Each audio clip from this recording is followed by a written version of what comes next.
அலங்காநல்லூர் ஜல்லிக்கட்டு போராட்டத்தில் பங்கேற்று போலீசாரின் கல்வீச்சுக்கும் தடியடிக்கும் ஆளாகி ஒரு மிக நீண்ட போராட்டத்திற்கு பிறகுதான் உயிர் பிழைத்து வந்திருக்கிறார் சென்னையை சேர்ந்த கீதா. போராட்ட களத்தில் கீதா சென்றதற்கான காரணம் என்ன? இவ்வளவு பெரிய ஒரு தடியடி தாக்குதல் அவருக்கு எந்த விதமான அனுபவத்தை தந்திருக்கிறது? இந்த சம்பவத்தினுடைய வீரியம் எப்படி இருந்தது, போராட்ட களம் எப்படி இருந்தது என்பது குறித்து கீதாவிடம் கேட்டு தெரிந்து கொள்ளலாம். வணக்கம். அவங்களோட சொந்த ஊர் எங்க? நீங்க எதுக்காக மதுரை போனீங்க? வணக்கம். நான் மதுரைக்கு போனது கோயிலுக்கு போகலான்னு சொல்லி தான் போனேன். அங்கே போகும்போது தெரிஞ்சது இங்கே ஜல்லிக்கட்டு நடக்கிறதுக்கு உண்டான அந்த இதெல்லாம் இருந்துச்சு. சரி பார்க்கலாமே அப்படிங்கிற ஒரு இதில் தான் போனது.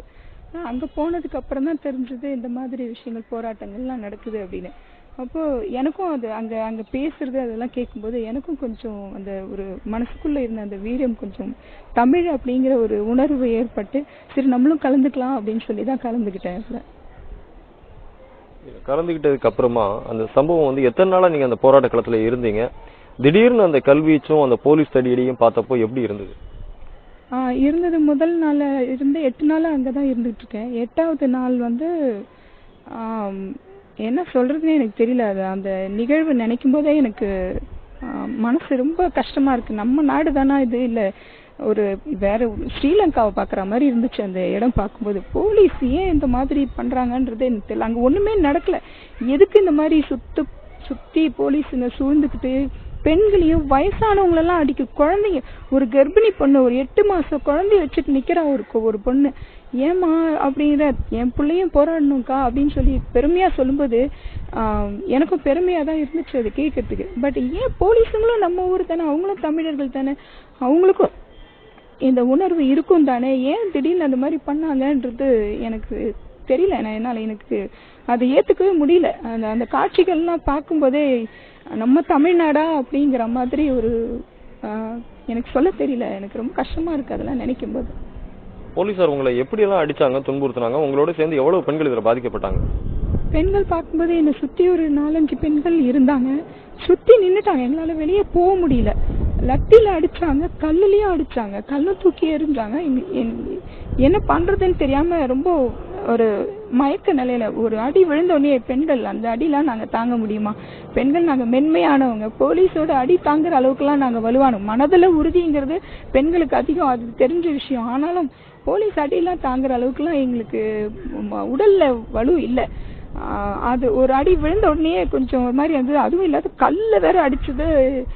அதுக்கப்புறம் எனக்கு நினைவுகள் இழந்துட்டேன். நான் என்னுடைய நினைவை இழந்ததுக்கு அப்புறம் எனக்கு என்ன நடந்துச்சு அப்படிங்கிறது தெரியல. மருத்துவமனையில இருக்கும்போது கூட உங்களுக்கு அந்த வலி எப்படி இருந்தது? திரும்ப திரும்ப அந்த சம்பவம் ஞாபகத்துக்கு வந்துட்டே இருந்தா உயிர் பிழைப்போம்னு நினைச்சீங்களா?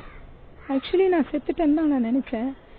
திருப்பி உங்களெல்லாம் இந்த நாட்டை நான் பார்ப்பேனா, எல்லாரையும் பார்ப்பேனாங்கிறது எனக்கு ஒரு அதிசய ஒரு இதாக தான் இருந்துச்சு. இந்த தமிழ் மண்ணோட ஒரு இதனால தான் நான் எழுந்து வந்தேன்னு நினைக்கிறேன். எத்தனையோ பெண்களுடைய ஒரு பிரார்த்தனைன்னு சொல்லலாம் நான் திருப்பி உயிரோட வந்தது. ஏன்னா அத்தனை பேருமே ரொம்ப அழுதுட்டு இருந்திருக்காங்க. நான் வெளியே வரும்போதே அவங்களுடைய பாசம் எனக்கு தெரிஞ்சுது. எல்லாருமே என் மேல இவ்வளவு அன்பு வச்சிருக்காங்களா, இந்த மண்ணுல பிறந்ததுக்கு நான் ரொம்ப பெருமைப்படுறேன். நான் இவ்வளவு பாசமான தாய்மார்களும் தம்பிகளும் அண்ணன்களும் எல்லாரும் சகோதரர்கள் எல்லாம் பார்க்கும்போது எனக்கு ரொம்ப பெருமையா இருக்கு. நாட்டுக்காக இருந்திருந்தா கூட நான் சந்தோஷப்படுறேன். மதுரையில இந்த சிகிச்சையை முடிச்சுட்டு இப்பதான் நீங்க சென்னை வந்திருக்கீங்க. இந்த வலி இன்னமும் இருக்குதா? உடம்புல அளவுல எந்த அளவுக்கு உங்களுக்கு பாதிப்பு இருக்கு? உடல் பார்க்கும்போது எப்படியும் திரும்ப முடியல, எங்கேயுமே தொட முடியல, பேச முடியல. ஏன்னா கண்ணுக்கு கீழே இருக்கிற எலும்புல சின்னதா ஃப்ராக்சர் ஆயிருக்குன்னு சொல்றாங்க. தையலும் போட்டிருக்காங்க. சாப்பிட முடியல. கண்ணு தூக்கம் வர மாட்டேங்குது. அங்க இருந்த அந்த குரல், ஐயோ அடிச்சுட்டாங்க, கொன்னுட்டாங்க அப்படிங்கிற அந்த வார்த்தை கல்லில் விழுறது. ஐயோ அம்மானு வயசானவங்க எல்லாம் போட்டு காட்டு மிராண்டித்தனமா இருக்கு. வயசானவங்க அவங்க என்ன பண்ணாங்க? அவங்களெல்லாம் எதுக்கு அடிக்கணும்? அவங்க வீட்லயும் தாய்மார் இருப்பாங்க. பாட்டி வயசு இருக்கும் அவங்களுக்கு, அம்மா கூட சொல்ல முடியாது. பாட்டியெல்லாம் போய் அடிச்சாங்கன்னா மனுஷங்களே சேர்த்திக்க இல்லைங்க, காட்டு மிராண்டிங்க கூட அவங்களுக்கு கூட தெரியும் என்ன அப்படிங்கிறது. அதெல்லாம் பார்த்துட்டு எப்படி இவங்களால இந்த மாதிரிலாம் எவ்வளோ பணம், எவ்வளோ எந்த விஷய பதவி எப்படி இருந்தாலும் இவ்வளோ மனசாட்சியை விற்க வேண்டிய அவசியமே அங்கே இல்லவே இல்லை. அது எனக்கு தூக்கமே வரமாட்டேங்குது. இப்போவும் அந்த அலறல், அந்த கூக்குரல், அந்த இதெல்லாம் இருக்கு. எனக்கு என்னன்னா எங்க தொட்டாலுமே வலி. அந்த வலிங்கிறது அந்த குரல்லாம் கேட்கும்போது அந்த வலி மறந்து போயிடுது.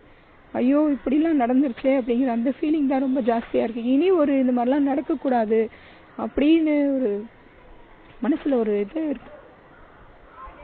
எதேச்சியா அந்த ஜல்லிக்கட்டு போராட்டத்தை பார்க்க போய் அதுல பங்கேற்று அதுல வந்து மிக தீவிரமான அந்த போராட்ட களத்துல இருந்து இவ்வளவு பெரிய பாதிப்பு உங்களுக்கு வந்திருக்கு. மீண்டும் இன்னொரு போராட்டம் தமிழ்நாட்டுல ஏதாவது ஒரு பிரச்சனைக்காக வந்தா அதுல கலந்துக்கணும்னு ஒரு உறுதி இருக்கா, இல்ல இது போதும்னு நினைக்கிறீங்களா? இது அறப்போராட்டம் தான். நாங்க எதுவுமே பண்ணவே இல்லையே, அதுக்கு நாங்க எதுக்கு பயப்படணும்?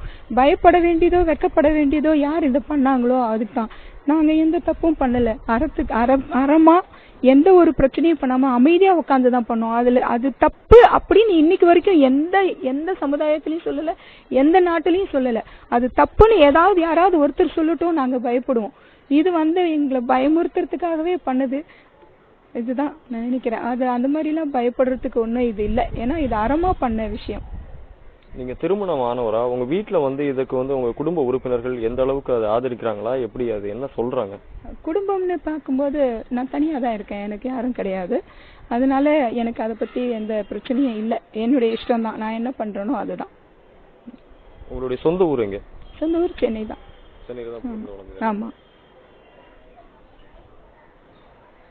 அலங்காநல்லூர் போராட்டத்தில் இவ்வளவு பெரிய தடியடியை வாங்கிக் கொண்டு உடலில் காயங்களோடும் மனதில் ரணங்களோடும் நாளும் தன்னுடைய வாழ்க்கையை நகர்த்தி கொண்டிருக்கிறார் கீதா.